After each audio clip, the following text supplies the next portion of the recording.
Good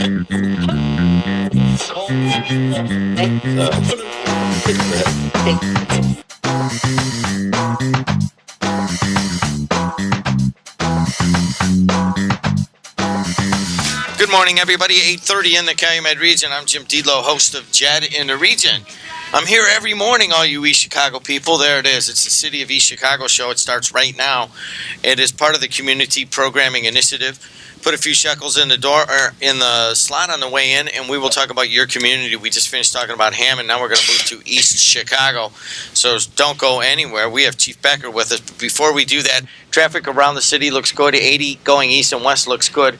Still, anybody leaving the region and going to the city at this late hour in the rush hour, do not go down the Dan Ryan. It is still very bad.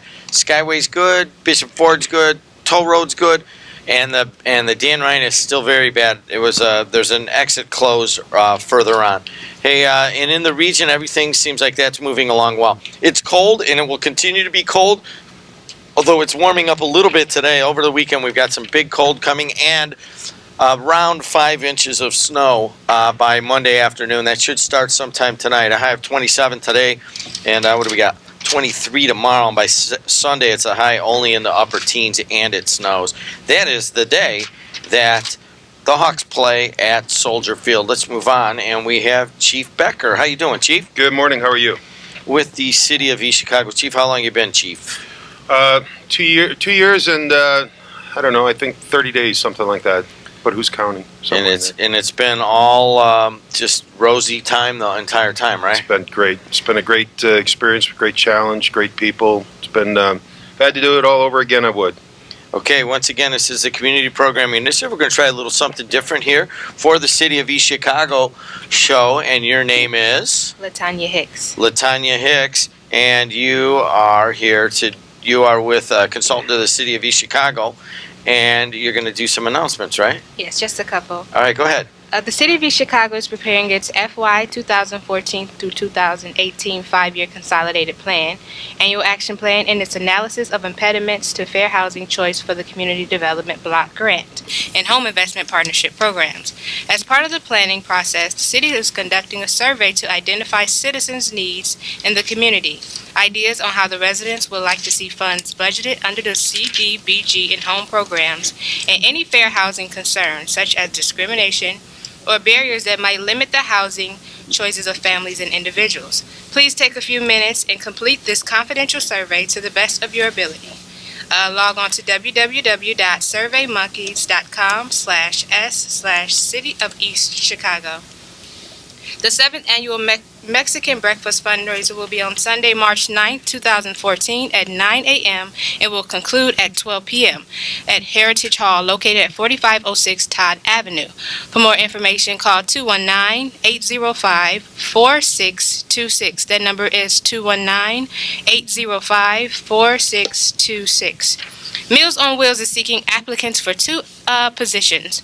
Dietary aide, which is a part-time position. Your responsibilities will be for the preparation of meals as specified by the daily product sheets for homebound clients, congregate sites, and day care programs. Also, a driver, which is a part-time position, will assist the Director of Food Services in assuming the duties of key staff drivers in their absence. Please forward your resumes to barb@mealsonwheels.nwindiana.org. No phone calls will be accepted.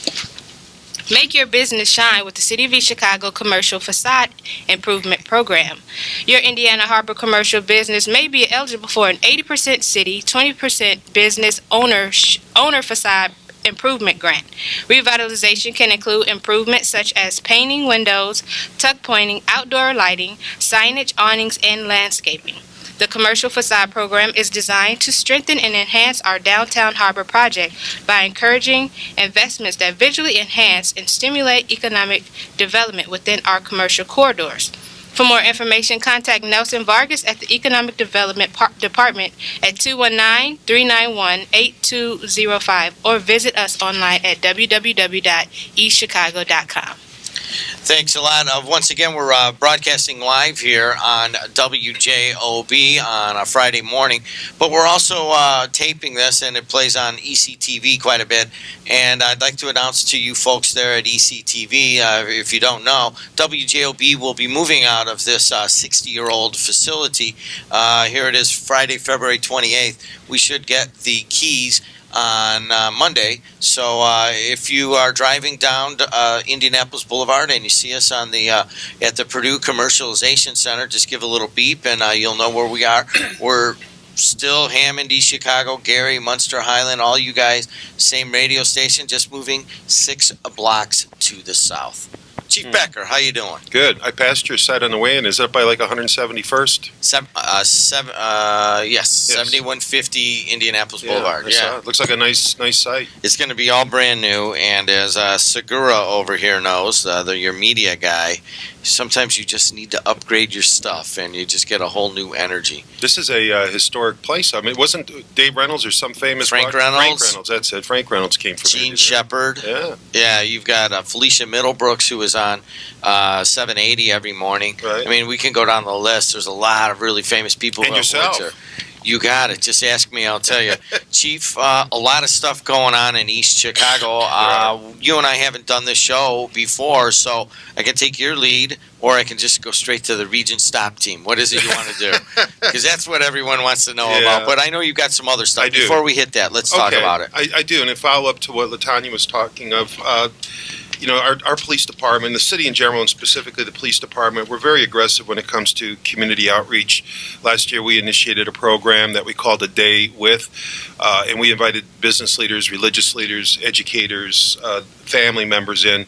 And this year, we're expanding it to A Day With our seniors. And this is really an important event, and it's great for our seniors in the city to take part of it. I don't think they know about it because there's not a lot of people who have signed up. This is going to be held on March 6th. From 9 a.m. to 3 p.m. at the police department.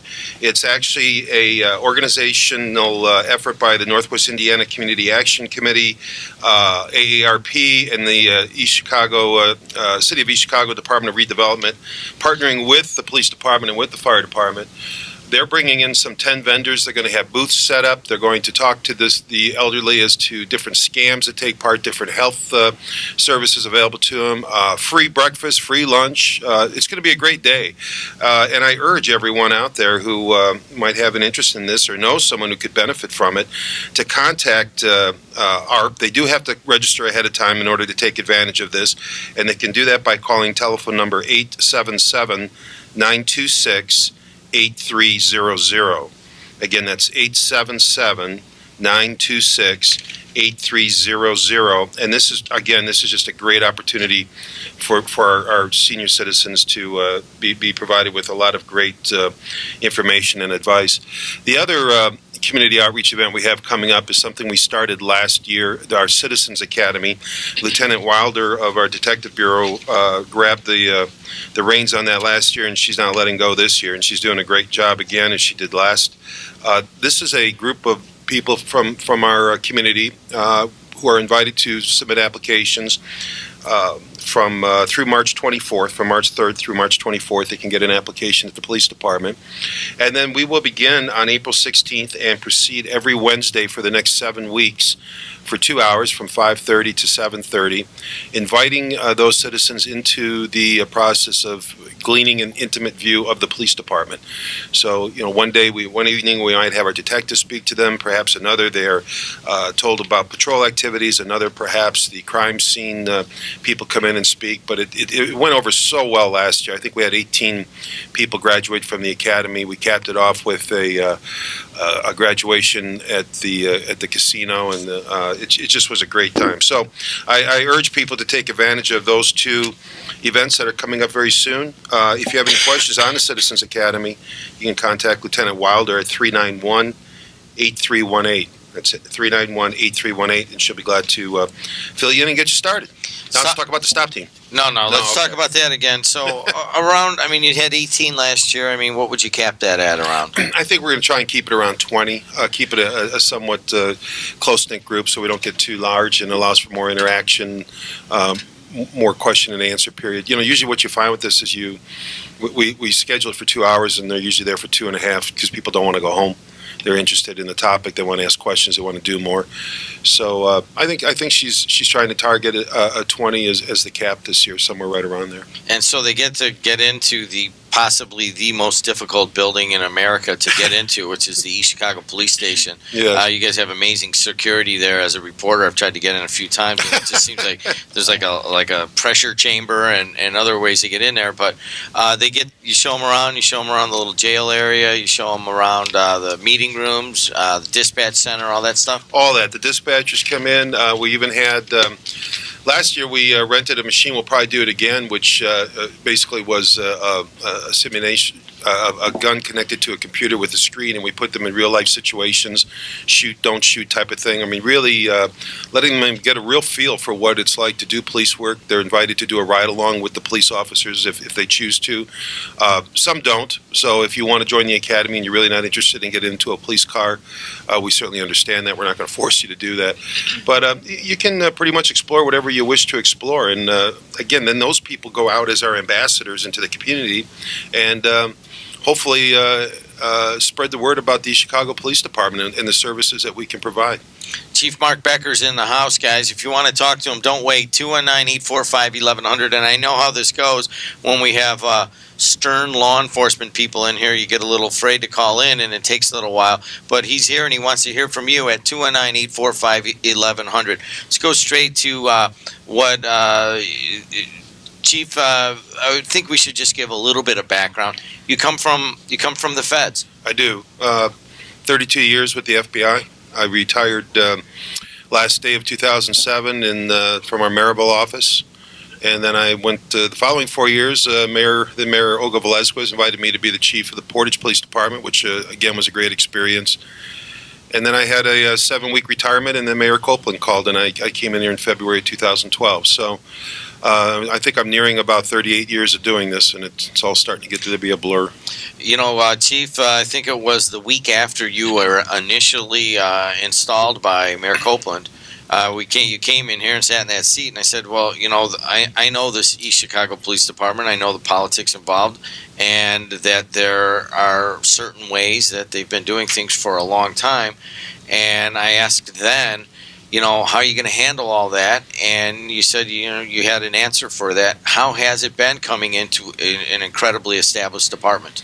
Well, it has been a challenge. And when I took the job, I told the mayor that I'm not going to be able to turn everything around and change everything, nor do you want to change everything, because some of it was very good. So, the first thing we did was we brought in a consultant group, and they looked at the police department inside and out, saved me a lot of time and effort, and told us what was good, what was bad, what was ugly, what should be changed, and what should be kept. Some may have been surprised to learn that much of the police department was in pretty good condition. Frank Maldonado, our lieutenant of our evidence inventory lockup, that program was cited as one of the best that this company had ever seen. So we had a lot of positive things going on. We just needed to maintain that level of proficiency and then increase our expertise and our effectiveness in others. And we're getting there. I mean, I think the crime numbers are showing it. East Chicago is the safest it's been in 18 plus years. I mean, think of that. If you're 60 years old right now, you got to go back to being like 40 or 42 years of age to experience the crime levels you're doing now. So people are saying, boy, I wish for the old days to be here. As far as crime goes, the old days are here, and we're really proud of the efforts of the police officers. They've stepped up and they've done a great job. 219-845-1100. You want to talk to East Chicago Police Chief Mark Becker. Let's go to Mark on line 1. Yeah, good morning. Good morning. Yeah, Chief. Yes. You know who Elliot Ness is, right? Not personally, but I know of him, yes. Yeah, well, yeah, he's dead now, but you watch The Untouchables? I did. That was one of my favorite shows growing up. That and Adam 12. I watch it every night. I love it. It's on at 11:30. Hey, back then, when these gang guys start shooting at him, they just pull out a machine gun and wipe them out. Yeah. Go to their gang headquarters and take them all out. Yeah, I know. And the public was perfectly happy with that. I know. And then you got attorneys involved, and all those civil rights laws came on, and we couldn't do that anymore. So yeah, well, they're taking the gang money. I know. So what's your question, Mark? Well, I that's where I would refer to. Go back when these gang guys start shooting at you, take them out. Go to the headquarters and take them out over there too, and the problem solved. Thanks a lot, Mark. Started out probably cost the taxpayers a little money, but the end of the problem. Well, that's an interesting approach. Yeah, I don't know what to say to that. Let's just move on. Let's go to George on line 3. Hi, George. Good morning. Good morning. Morning, Chief. I was curious, what sort of feedback or critique have you received with respect to your police work from the Lake County Prosecutor's Office with respect to how your cases are put together and presented to the prosecutors and stuff? That's usually a good indication of how well things are going. Have they said anything? Did you have to improve a lot, a little? Can you kind of just give me an appraisal? I'll hang up. Sure. Thanks for the question, George. Actually, we're in very close contact with Bernie Carter and Barb McDonald and the whole crew over there at the Lake County Prosecutor's Office. We meet with them on a regular basis. I'm very proud of our detective bureau. We have, of the 6 detectives, I think nearly every one of them has almost 20 years or 20 years plus and could walk out the door and retire, which scares me because they're a very talented and experienced group. I think they do a fine job, but, as with all things, you're always trying to improve, and our conversations with Mr. Carter have been positive. And, of course, whenever we stumble or we need to improve, we do. But overall, I'm very pleased with the work that Lieutenant Wilder and Sergeant Beltran oversee on the detective side of the house. And, again, you have some of the finest detectives in the region working at this police department. Unfortunately, they've seen it all. And they're very well experienced in just about any type of issue that presents itself. 209-845-1100. If you'd like to speak with East Chicago Police Chief Mark Becker, do it now. You guys know the veterans are up behind us and they don't wait. 209-845-1100. Ramon on line 2. All right, how you doing? Good. Yeah, but I listen to you a lot. I figured I'd better give you a little Ramon now. Okay. Well, when I used to go to East Chicago, like I said, you got it. It's better now, but back in the day, I live in Gary. I used to come to Chicago and play because Cusco, I don't know if I'm saying it right. Riley Park, Baby Park, Sunnyside. Right. Then all of a sudden I stopped going because it got kind of rough. Right.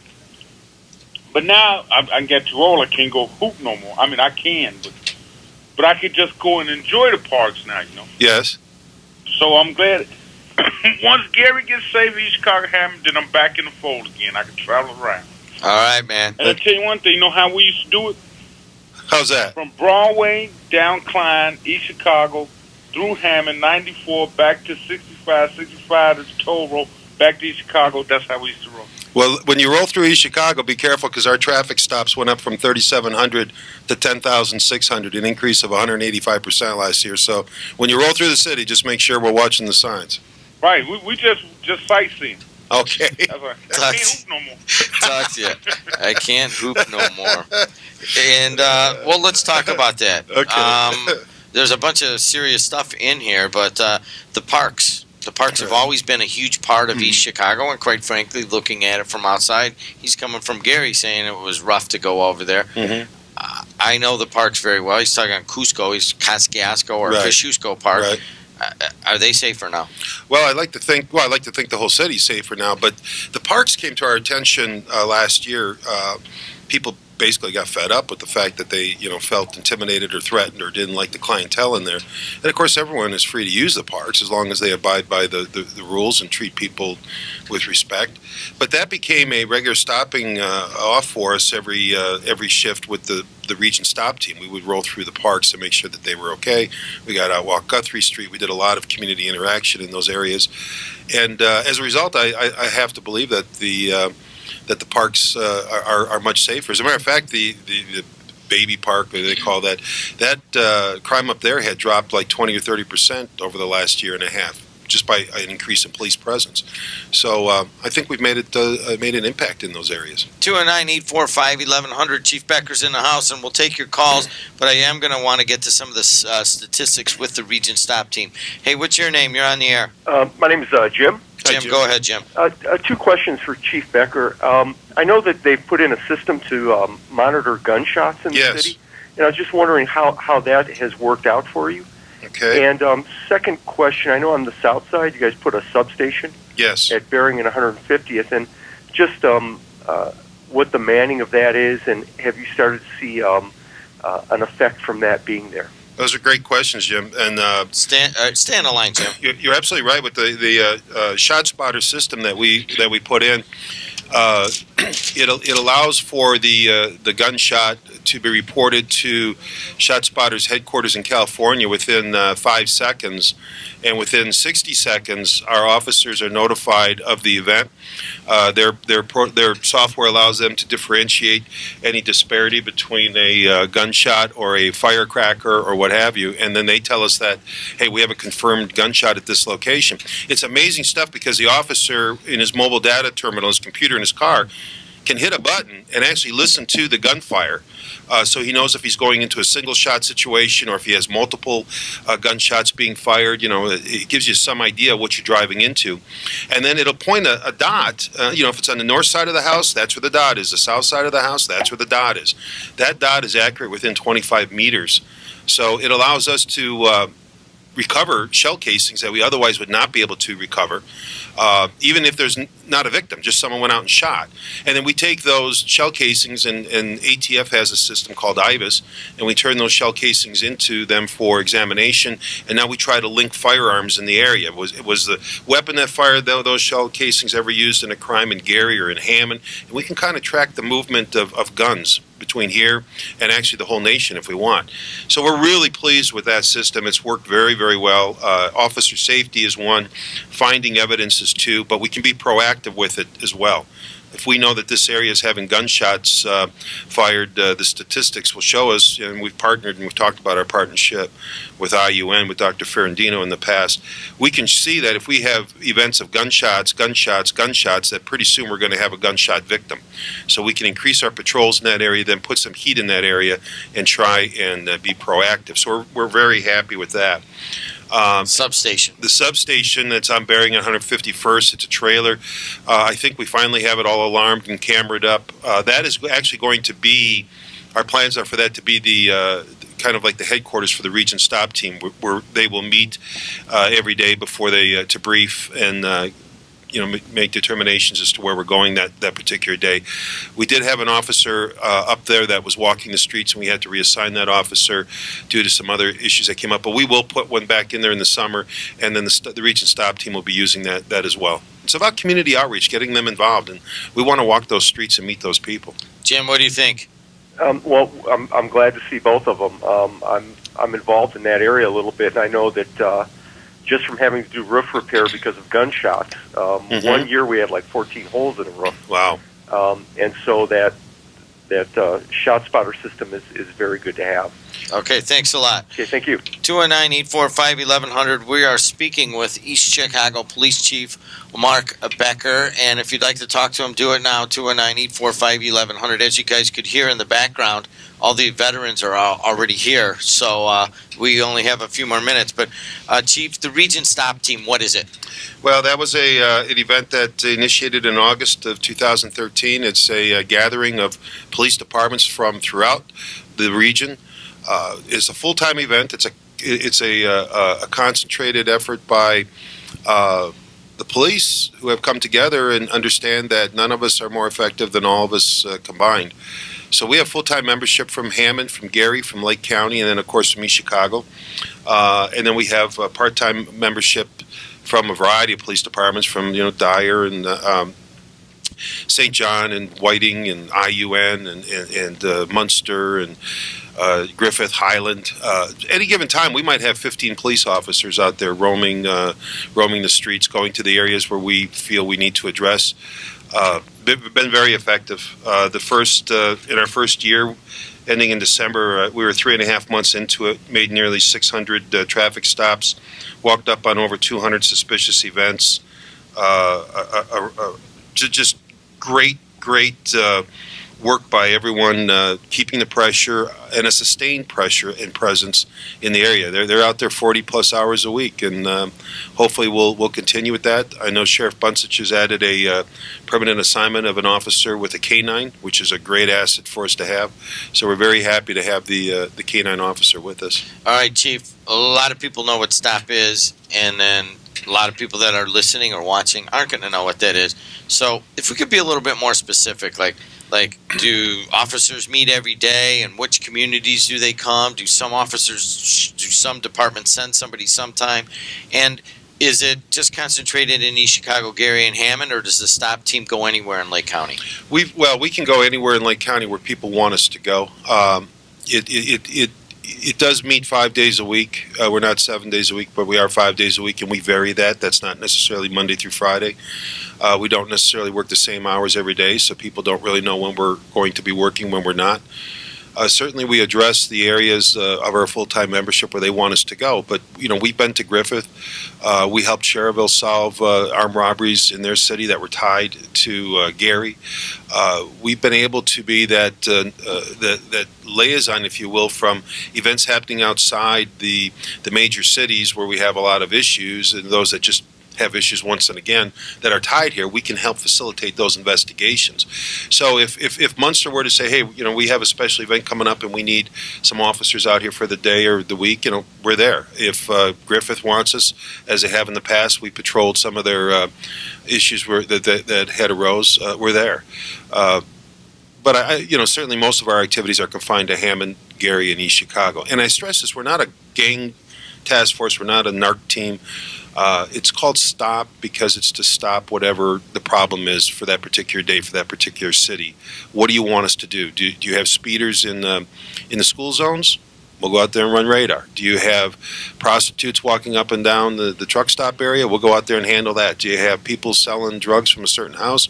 We'll help the local narcotics teams deal with that. So we're really not defined by any specific mission other than just trying to enhance community safety. So let's get a sense of this. Would some police chief from some community call you, or who do they call? The head of the STOP team is, I had him in here. Well, we had Jose Rivera and George Cassia, the two sergeants that oversee that.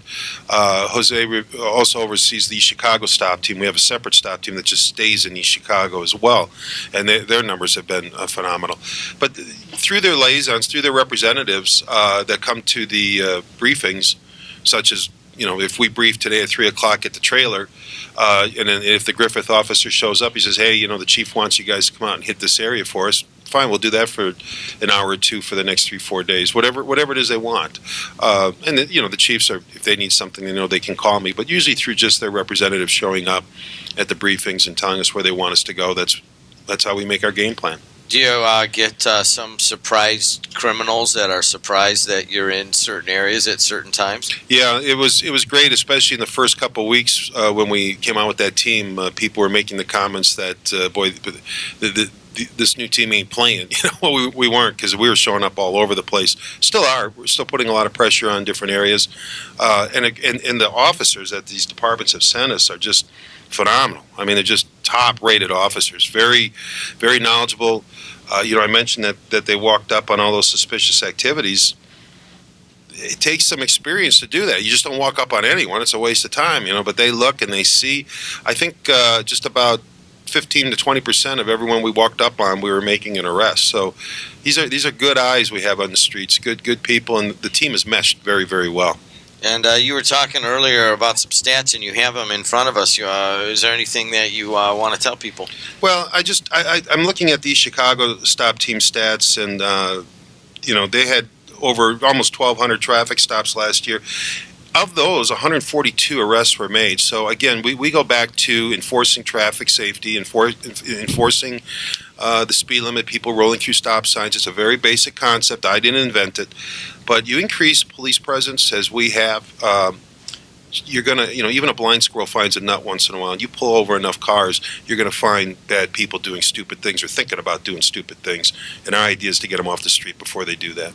So you have the region STOP team, and then you have a STOP team within the city of East Chicago. So, I mean, just to see how law enforcement works. I mean, you have your normal patrols, and people are riding around in certain areas. Some people are at the station and so forth. So the region or East Chicago stop team, they have a little more flexibility to kind of go or rove wherever they want to go. Is that exactly right? And the beauty of it is they're not tied to the dispatch calls. The dispatcher doesn't tell them where to go. They're their own team. They go where they need to go. That doesn't mean we're not going to back up an officer or officers who need assistance. Obviously, we would. But they're not confined to that. That's why we can get out of our car and walk the streets and meet with kids like we did last summer and play basketball with them and throw a football and talk with them and hand out, badges that stick onto their shirts and give them a different perspective of what the police are. We're able to do that. We have that time to be proactive. These officers who are assigned to the patrol and such, they're jumping from call to call to call. The dispatcher's telling them where to go. They do a great job and they serve a vital service. Unfortunately, they don't have that freedom to spend that kind of time all the time as we do. And that's really the beauty of this team is we can spend as much time or as little time in an area that we need to just to make sure that we're effective and then go to the next problem. Now, are there other areas of the country that do this, or have people come to you to try to ask you how you guys are doing this? I mean, it seems, I've never really heard of something like this in Chicago where I used to live or in Oakland, California. I mean, is this kind of new? Well, I think it's certainly new to the area in terms of the cooperation that's been extended by the police departments, by so many cities coming together and understanding the need to join to deal with this. The concept of task forces and such throughout the country isn't new. I mean, the feds are usually the ones who have the task forces because they have all the money, so they attract all the officers over there who get paid for overtime and cars and things of that nature. So the concept of combined policing is not new, but and certainly even combined policing by local and county governments is not new. But it has been for the region, I think. I don't think the region has ever seen this type of cooperative effort by so many chiefs of police and cities and mayors and such that have joined in on this. And I thank them, and I think the community should thank them for their support of this because they are making a difference in the communities up here. He is East Chicago Police Chief Mark Becker. Also in here hanging out today is Latonya. And Latonya Hicks, thank you. I'm going back to my notes. And it goes like this, doesn't it? It does. All of a sudden, we're up and we're out of time. Thanks for listening on WJOB, and thanks for watching in East Chicago. And we'll do it again next month on AM 1230 WJOB.